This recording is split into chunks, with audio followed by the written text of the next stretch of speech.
सलाम, नमस्ते, आदाब। मैं हूं आपके साथ हर्षिता मिश्रा और आप देख रहे हैं प्रदेश जनवार्ता। एक दिवसीय हुसैनी इज्तिमा के मौके पर देवास पहुंचे पूर्व राज्यसभा सांसद और मुस्लिम स्कॉलर अब्दुल्ला खान आजमी।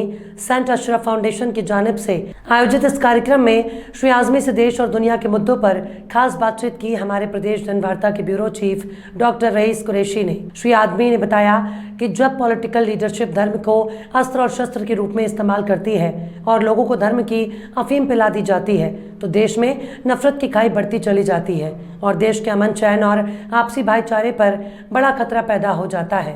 जय हिंद। आज हम लोग देवास के शिवा होटल पहुंचे हैं, जहां हिंदुस्तान के जाने माने स्कॉलर, मुस्लिम स्कॉलर, पूर्व राज्यसभा सांसद मोहतरम जनाब उबैदुल्ला खान आजमी साहब हुसैनी इज्तिमा में अपनी बात रखने, हुसैन की अच्छी बातों को समाज तक पहुंचाने के लिए यहाँ पहुंचे थे। आज हम उनसे बात करेंगे कि जो देश में इस वक्त अभी हालात चल रहे हैं उस पर उनका क्या कहना है, क्यों हो रहा है और इसका हल क्या है। आइए हम जानने की कोशिश करते हैं। मोहतरम जनाब उबैदुल्ला खान आजमी, पूर्व राज्यसभा सांसद, अस्सलाम वालेकुम। खैर मकदम है आपका देवास में। Thank you. आपका देवास आना हुआ है, हम ये जानना चाहते हैं किस वजह से आप देवास आए। देवास में हर साल हुसैनी इज्तिमा होता है, जिसको हम हुसैनी सम्मेलन के नाम से बताएं अपने सुनने वालों को या पढ़ने वालों को तो ज़्यादा बेहतर हो। उसी में हमारी शिरकत होती है। 2 साल से कंटिन्यू हम आए हैं। देवास में काजी इरफान साहब की अगुवाई में ये काम होता है। सिख, ईसाई और दीगर मज़ाहिब के मानने वालों का मुल्क है। कश्मीर से लेकर कन्याकुमारी तक पूरी दुनिया में जितने भी रहन सहन, रस्म रवाज और जितने भी धर्म हैं सब सिमट कर हिंदुस्तान में आ गए हैं और सारे मज़ाहिब के तकरीबन मानने वाले लोग यहाँ मौजूद हैं। धर्म और अधर्म, इन दोनों चीज़ों की लड़ाई दुनिया की तारीख में हमेशा होती रही और धर्म के मानने वालों ने अधर्म के खिलाफ हमेशा संघर्ष किया है। अधर्म क्या है? जिसकी वजह से इंसानी दुनिया में फसाद पैदा होता है और लोगों की जानें जाती हैं। जुल्म सबसे बड़ा अधर्म है और जालिम चालाकी के साथ जुल्म को धर्म का लिबास पहनाकर जब सामने आता है तो धार्मिक लोगों को बहुत कंफ्यूजन में डाल देता है और जो धर्म से सही मानों में मोहब्बत करते हैं वो उस जालिम को पहचानने में बहुत देर लगा देते हैं कि ये जालिम अपने स्वार्थ के लिए धर्म का नाम लेकर हमारे अंदर अधर्मी फैला रहा है और लोग जब तक इसका शिकार हो जाते हैं बात बहुत दूर निकल जाती है और समाज को उसका बड़ा नुकसान उठाना पड़ता है। इसलिए ज़रूरी है कि ऐसे योद्धाओं की हिस्ट्री को सामने रखा जाए जो हमेशा अधर्म के खिलाफ धर्म की सही डिफिनेशन को सामने लेकर के आए। बुराई, बेहयाई, इस चीज़ को धर्म में कहीं कोई जगह नहीं। कत्ल, गारतगरी, फसाद, मानवता को एक दूसरे से लड़ाकर अपना स्वार्थ पूरा करना और ख़ुद अपने मानने वालों की लाश पर अपनी सत्ता की कुर्सी रखकर शैतान की तरह मुस्कुराना, ये सारा काम हमेशा अधर्मियों ने धर्म के नाम पे करके धर्म के मानने वाले श्रद्धालुओं को बर्बाद किया है।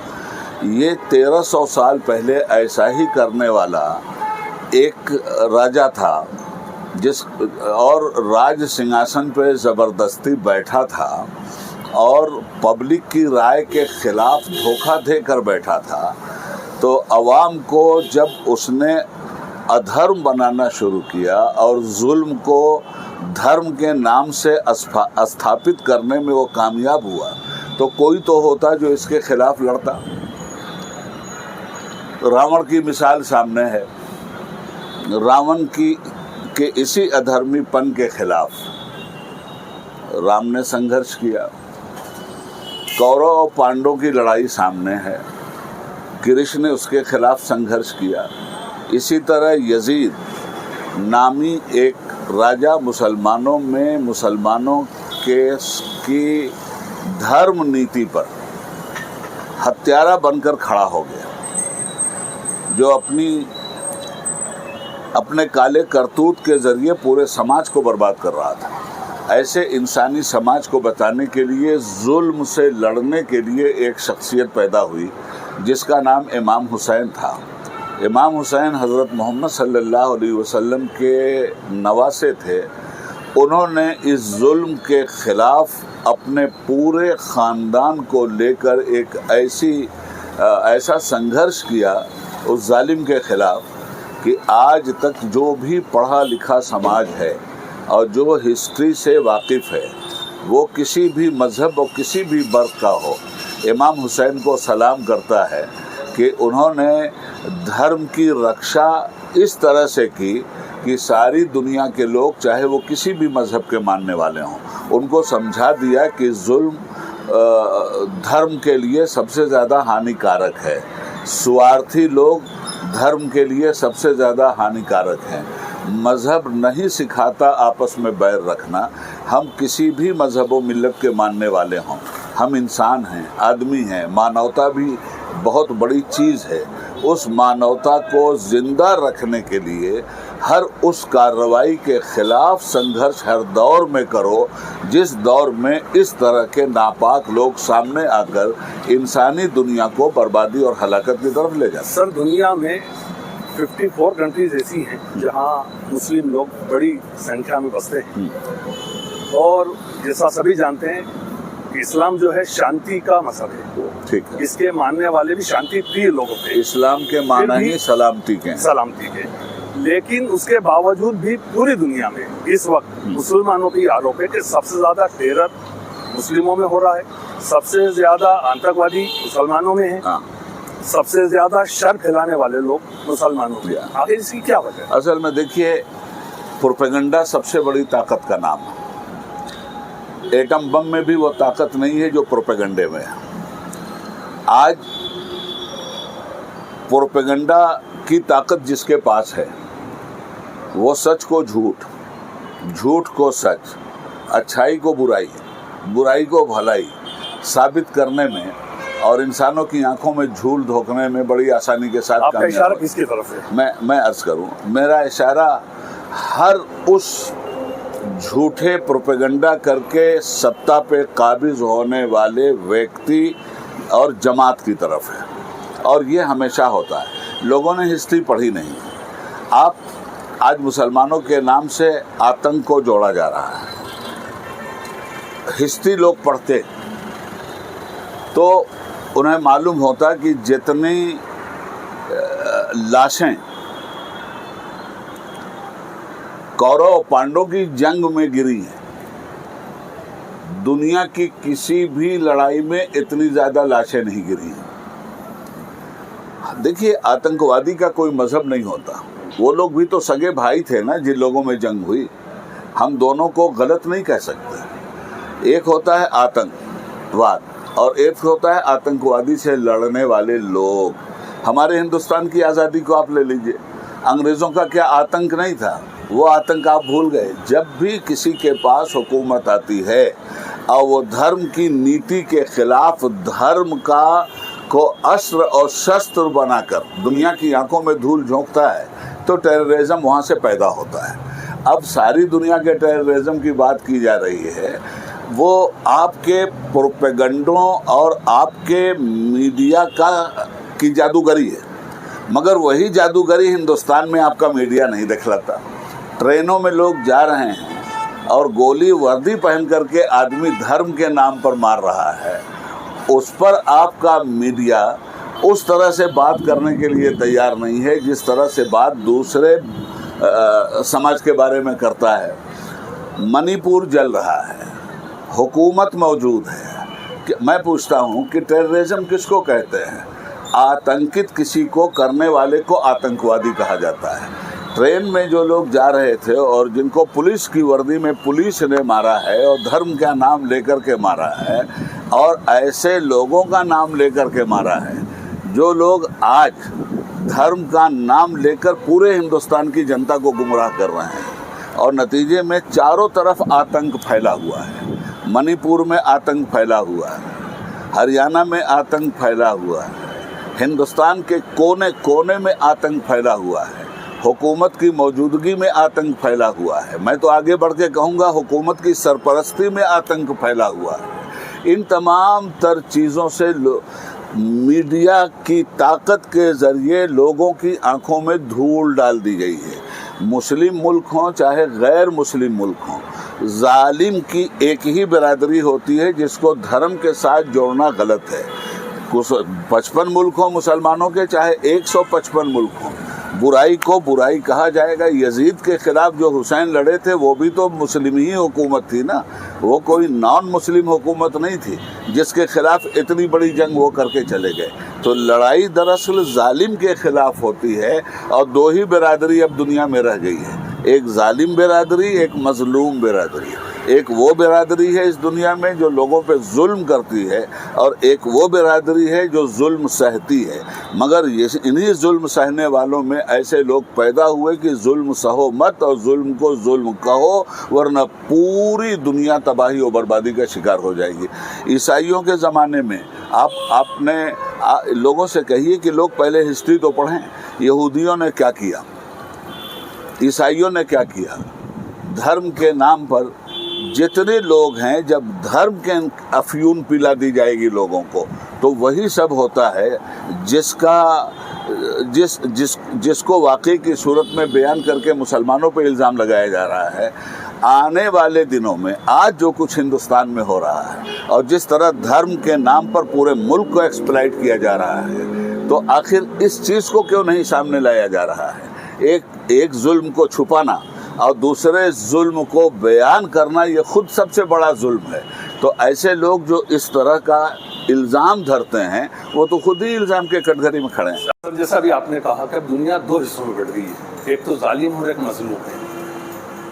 अमूमन अब दुनिया के साथ साथ हिंदुस्तान में भी देखा जा रहा है कि यहाँ भी आजकल जो हालात चल रहे हैं वो किसी से छुपे नहीं हैं और जो मजलूम है उसमें ज़्यादा ओबीसी SC ST के लोग मुलविस हैं। अभी फिलहाल कई आरोप सरकार पे भी लग रहे हैं। क्या वजह है, क्यों ये सब हालात इस तरीके से सरकार बना रही है या लोगों के द्वारा या मीडिया के द्वारा, जैसा आपने कहा, बनाए जा रहे हैं? क्या वजह है इसकी? इसकी वजह है लोगों की आंखों में धूल जोड़कर सत्ता पे काबिज रहना। सिर्फ सत्ता, हमें सत्ता चाहिए, चाहे जुल्म के ज़रिए हमें मिले, चाहे टेरर के ज़रिए हमें मिले, चाहे झूठ के ज़रिए हमें मिले, हम हर हाल में हमें सत्ता चाहिए। सत्ता आखिर इस देश को कहाँ लेके जाएगी? क्या इसका मुस्तकबिल है? क्या इसका कहाँ एंड होगा? अगर यही रहनुमा रहेंगे, अगर यही रहबरी रहेगी तो हर किनारे पे आके कश्ती इसी तरह डूबती रहेगी। कभी ट्रेन में आदमी मारा जाएगा, कभी मणिपुर जलेगा, कभी धर्म के नाम पर लोगों के घरों में आग लगाई जाएगी, कभी बेकसूर लोगों के घरों पे बुलडोज़र चलाया जाएगा, कभी कसूर करने वालों को सरकारी पनाह दी जाएगी, कभी बेकसूरों पे इल्ज़ाम लगाकर जेल के सलाखों के नीचे डाला जाएगा। असल मुद्दों से लोगों को भटकाया जाएगा। बेरोज़गारी असल मुद्दा है, बेरोज़गारी के साथ सर्विस का ना होना असल मुद्दा है। टमाटर 300 रुपये को पार कर रहा है, ट्रिपल सेंचुरी बना रहा है, असल मुद्दा है। सैलाब इंसान को खा रहा है, असल मुद्दा है। पेट्रोल डीजल आसमान को छू रहा है, असल मुद्दा है। औरतों की इज्जतें लूटी जा रही हैं, ये असल मुद्दा है। हॉस्पिटल में लोग बिला दवा के मर रहे हैं, ये असल मुद्दा है। कोरोना में करोड़ों लोग हिंदुस्तान के मर गए और हुकूमत झूठ बोलकर लाखों और हज़ारों की संख्या बताकर दुनिया में अपनी पीठ ठोकना चाहती है, ये असल मुद्दा है। इन तमाम असल मुद्दों के निदान के लिए हुकूमत बनाई जाती है जिनसे भटका कर लोगों को असल मुद्दे से गायब मतलब हम ये करके मान लें, हिंदू मुसलमान कर दिया, सिख ईसाई कर मतलब दिया। हम ये मान लें उबैदुल्ला खान आजमी साहब सीधे सीधे सरकार पे ब्लेम लगा रहे हैं कि सरकार- वो असल मुद्दे से लोगों को भटका कर, हटा कर और केवल अपनी जीत दर्ज करने की ओर आगे बढ़ रही है। सीधी बात है। यानी कोई, मैं पूछना चाहता हूँ, सरकार बताए उसने नौकरी देने की बात की थी, दिया क्या?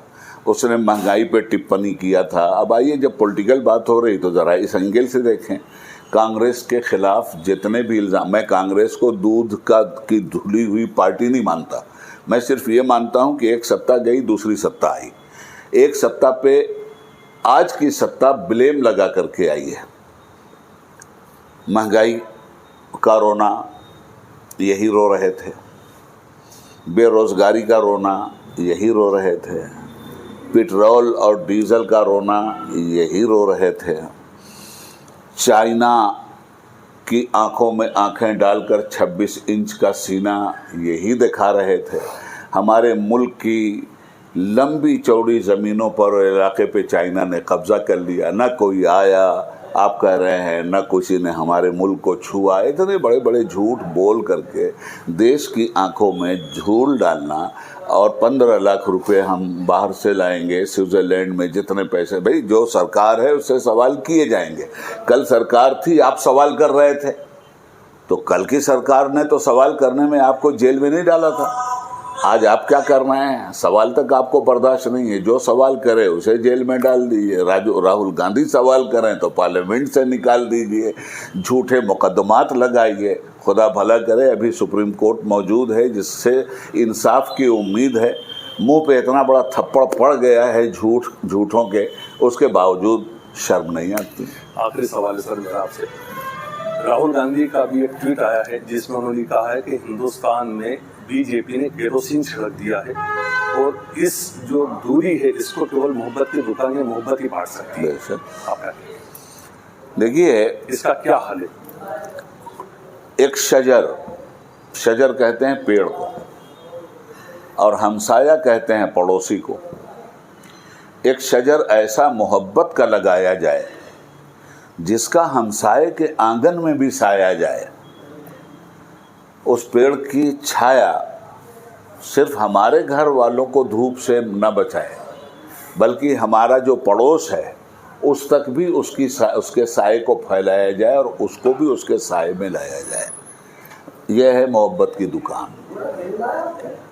नफरत के छिड़के हुए केरोसिन और पेट्रोल को सिर्फ मोहब्बत के पानी से सर्द किया जा सकता है, बुझाया जा सकता है। बहुत बहुत शुक्रिया। ये थे पूर्व राज्यसभा सांसद उबैदुल्ला खान आजमी साहब, जो बता रहे थे कि नफरत की आग को केवल मोहब्बत का पानी ही बुझा सकता है और इसी की अभी इस मुल्क को सख्त जरूरत है।